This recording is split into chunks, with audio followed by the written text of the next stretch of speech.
Two sides. What's it all about? I think Jonathan was talking this morning about environmental issues, and frankly, a lot of our customers see us responsible for a lot of things, and those are the images that are associated with our industry. So in 2008, the NAPM, the National Association of Paper Merchants, set out to try and do something about it, because we thought that just continuing to do nothing was no longer an option, and there was a continuing barrage of misleading statements about the negative impact of paper on the environment.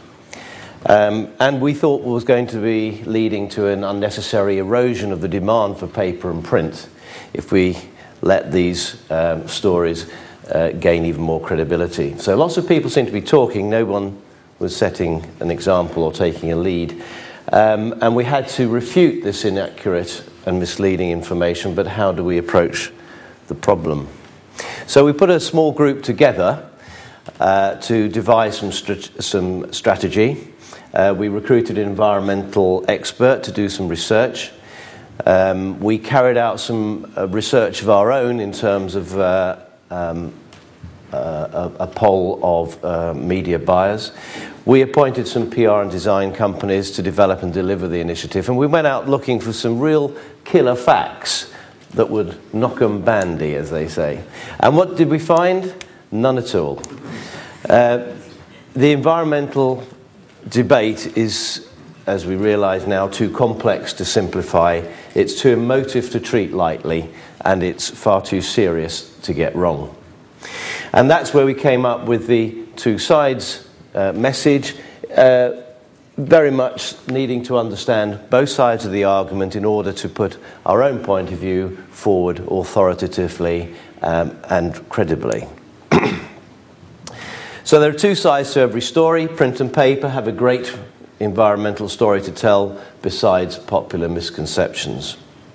So what we're going to do is to tell our story in a straightforward, honest way, tackling the environmental arguments head on, a balanced approach, factual, authoritative, exploring, as Joe Piggott keeps telling me, exploding, which is right, exploding the myth, setting out the facts. Our advisors on the project are Pricewaterhouse, and they keep looking at what we're doing and saying, what you've got to do is to be careful. If you want to get credibility, then you have to actually earn it. And you have to have some commitments from your members about what they stand for. So we are clearly not advocating that people go out and consume ever more increasing quantities of paper. Then there needs to be an element of responsible sourcing, production, print and design, consumption and disposal. These are givens.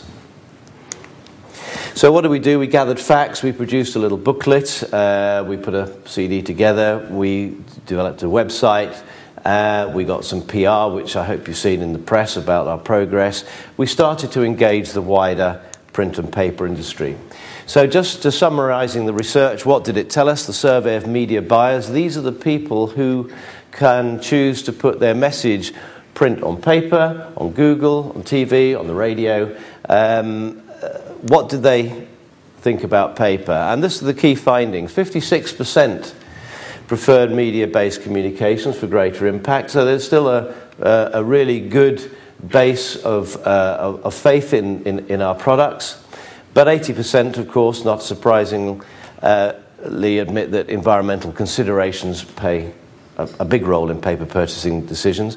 But nearly 50% believe that paper production is a major cause of deforestation, and nearly 50% believe paper has a negative impact on the environment. And when we're talking about paper, we're talking about print that goes on it. So that's nearly half of the people who are our final customers who don't like what they think we do. You wouldn't start a business with that sort of research. 70% believe that recycled paper is better than virgin fibre. 58% don't know enough about carbon footprint and environmental impact to make purchasing decisions, so they want more information. And the vast majority believe that the general public is not well informed about paper's environmental impact. Probably not surprising, those findings. This is a survey that was conducted, and you won't see all the figures from at the back, but it basically was done in January this year by an American organization who was testing whether the consumer's appetite for environmental issues and sustainability and products was in any way diminished by the financial crisis. And in fact, they found that 35%, and this was an American survey, had a higher interest in the environment today than they had a year ago. 34% are more likely to buy environmentally responsible products than they were last year. And 35% believe it's really important for companies to be environmentally responsible. So clearly the interest is growing. And again, without going into all the details, this is a survey of all countries trying to ask consumers what they mean by green products. And out of all products that can be recycled or reused, products that generate less pollution, products that are made of recycled materials are right up there at the top.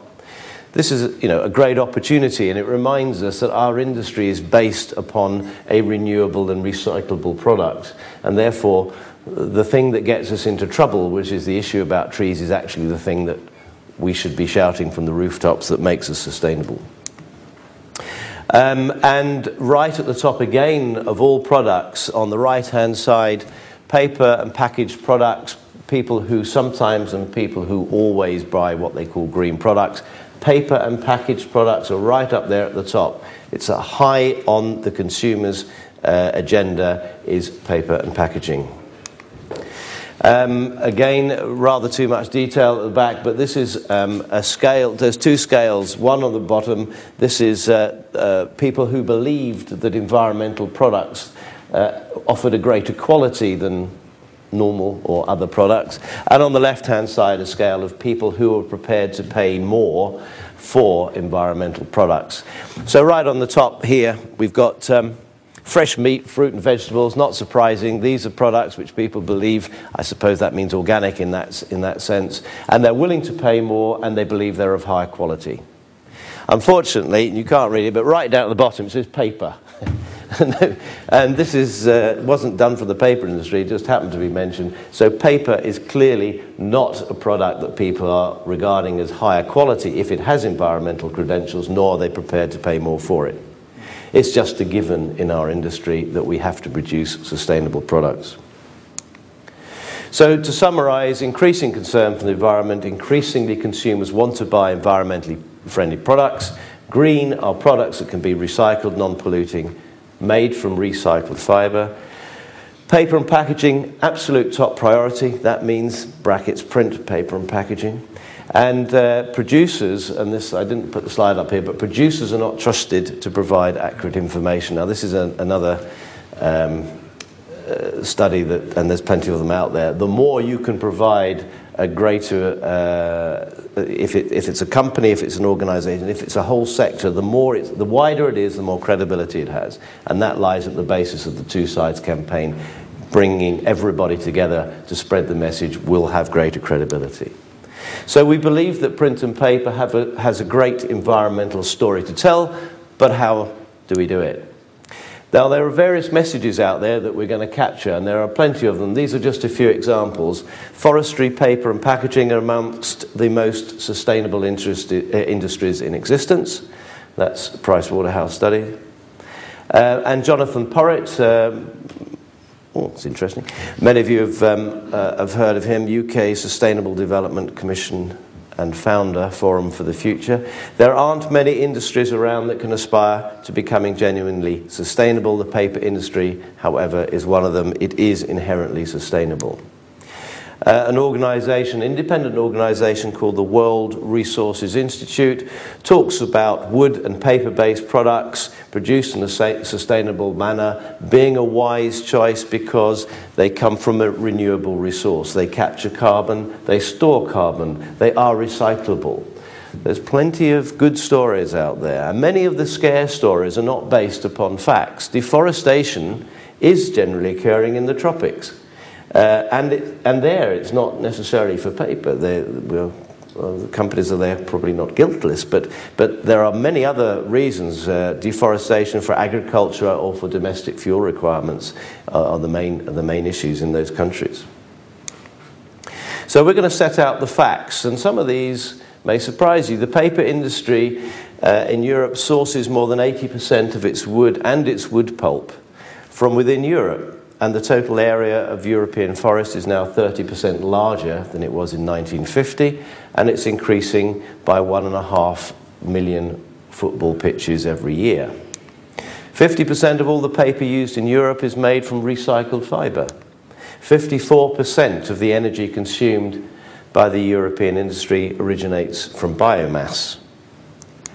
Paper amounts for 2/3 of all the packaging material recovered for recycling. That's more than glass, metal and plastics combined. And a UN report states that forest health in Europe is good, it is improving, and the European Environmental Agency states that forestry practice in Europe is developing in such a way that can be considered good for diversity. And we also have to look at some of the alternatives, because the slippage of our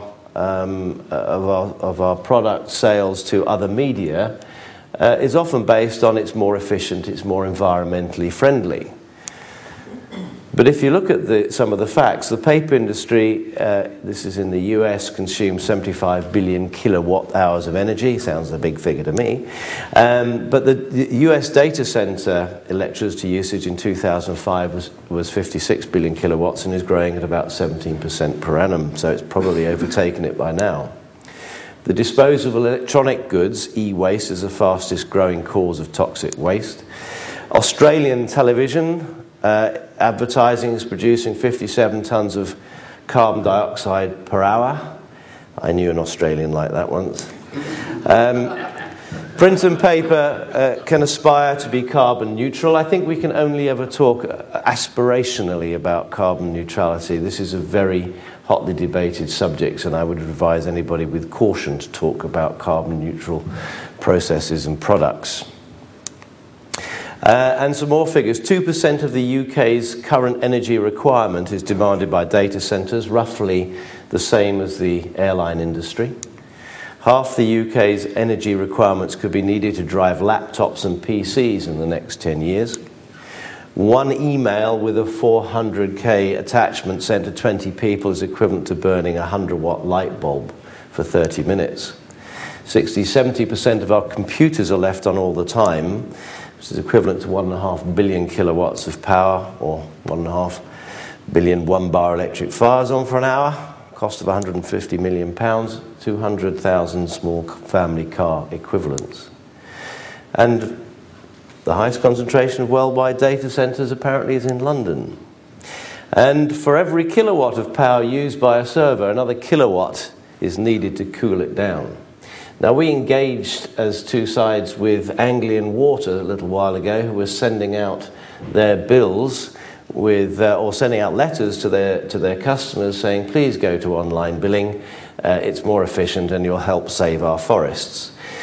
So we wrote back and said, please explain which forest it is you're actually going to save here. It's not quite clear. And also, do you realise that a large majority of your customers will print your bills out, which is a far higher environmental cost than printing locally than printing centrally. And in viewing your bills online, do you know the energy that's used in doing that? So they wrote back and said, we'll look at our message again. And that's the sort of engagement we need to have. Missed one there. Yes. Apparently, data centre consume as much power as a small town, and one data centre will consume as much power as Woking or Luton. Interestingly, one of the paper mills that closed in Finland recently, the old machine house was bought by Google as a data centre. I thought there's something wrong in that somewhere. Individual paper usage has a small footprint. Not sure whether this is a useful message, but in case you're interested, everybody's personal usage is about equivalent to driving a small family car over a distance of 600 miles. And Surprisingly, reading the news online for more than 30 minutes can consume 20% more energy than reading a traditional newspaper. You may have seen this in the Times. It actually turned out to be true, but it won't stop me repeating it. Untrue, did I say untrue? Performing 2 Google searches uses as much energy as boiling a kettle. Now, yes, the facts didn't turn out to be right. There was a bit of a debate over 3 days before they got bored with it. But it does demonstrate that if you use your computer, there's a huge energy drain in every search you make. So let's come on to talk about 2 sides a little bit more and how we get our money. We've got a 3-year commitment from all our partner organisations to fund a continuing campaign, and it will cost people £25, I say 28 euros, that used to be true, not sure now, per million UK turnover. We want to raise £150,000 to sustain the continuing campaign. We've got about 120,000 so far. We have some European help from the Merchant Association that's got the funding up a little bit more. The principle of funding is that we want as many people to join. So for all of you in the room who are not yet members, I do ask you to consider joining, because the principle of this is the wider involvement, the individual costs are very small, and therefore we can continue to do something, not just next month, not just next year, but a continual drip, drip, campaign that will persuade people that print and paper are a sustainable media. There is a minimum charge for the larger members, the suppliers, the mill organisations, people like that, of £500. For printers, it's £150, in case anybody's doing the calculation at the moment. These are the supporters so far. You won't see them all here, but it's basically all the paper mills, all the paper merchants. We have a growing number of printers. It's up to about 25 so far, but it surely should be 250. But we've stopped doing our fundraising, our membership campaign at the moment, because now we're delivering the message. And once we get the message starting to be delivered, we hope that more people will see the benefits and want to join.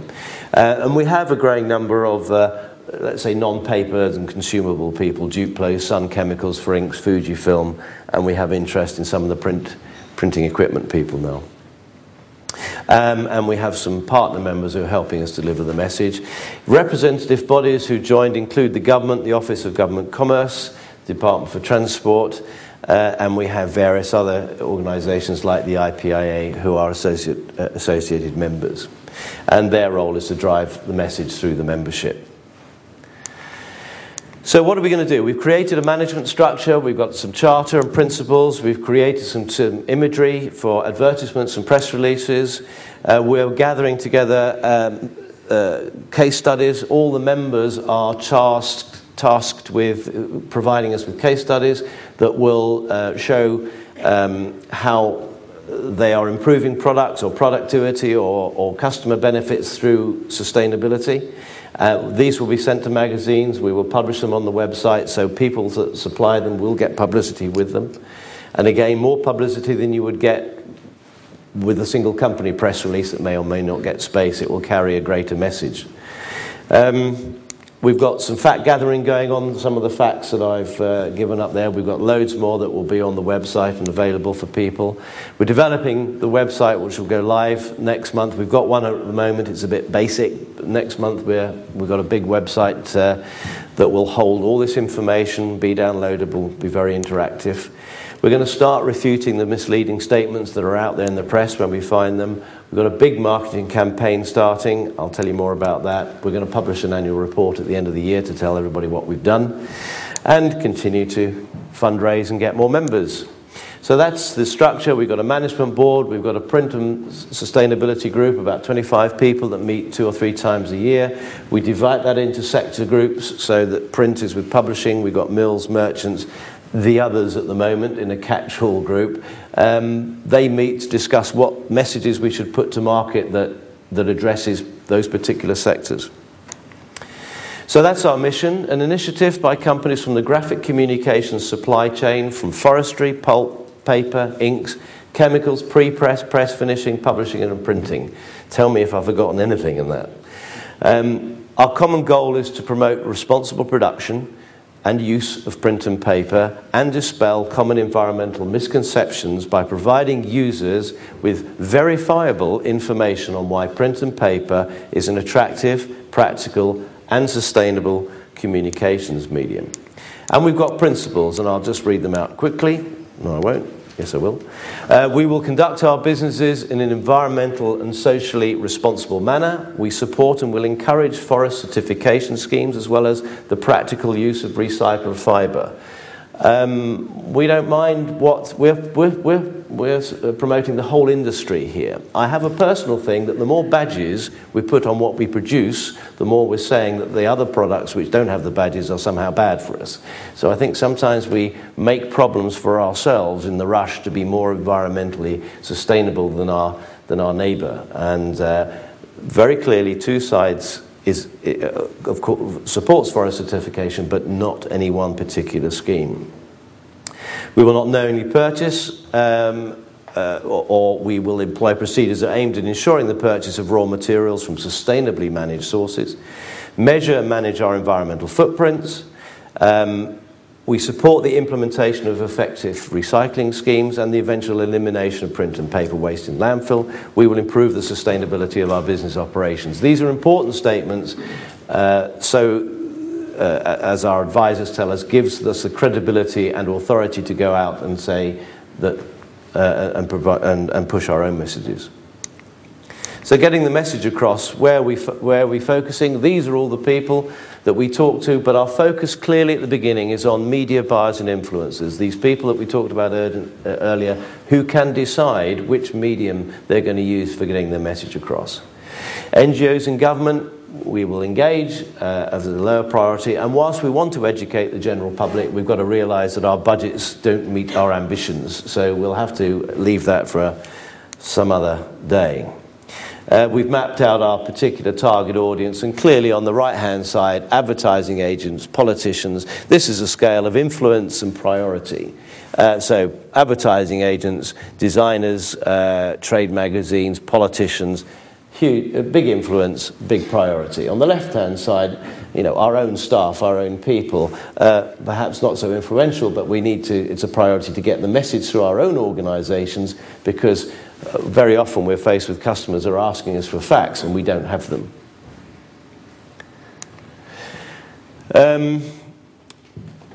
How are we going to go? We've got a direct marketing campaign. It starts next month. We're targeting 30,000 media buyers.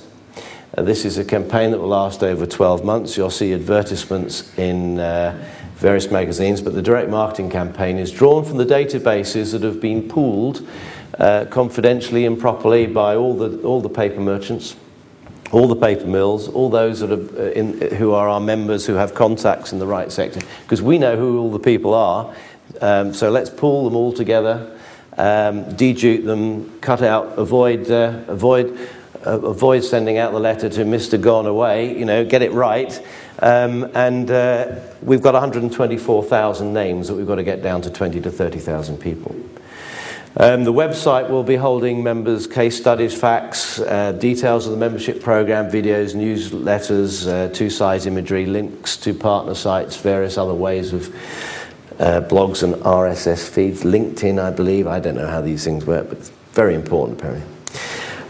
It'll look something like this, there's also a European initiative called Print Power, which will be coming along next year. So this is just some rough imagery at the moment, which is another campaign which is designed to promote the effectiveness and practicality of print, whereas Two Sides focuses on the sustainability issues. Well, that's the marketing program, so I won't go into that, but a lot of activity through to the end of this year, a lot of activity through to the end of May next year, and during the beginning of next year we'll work out then what we're going to do for the next 12 months.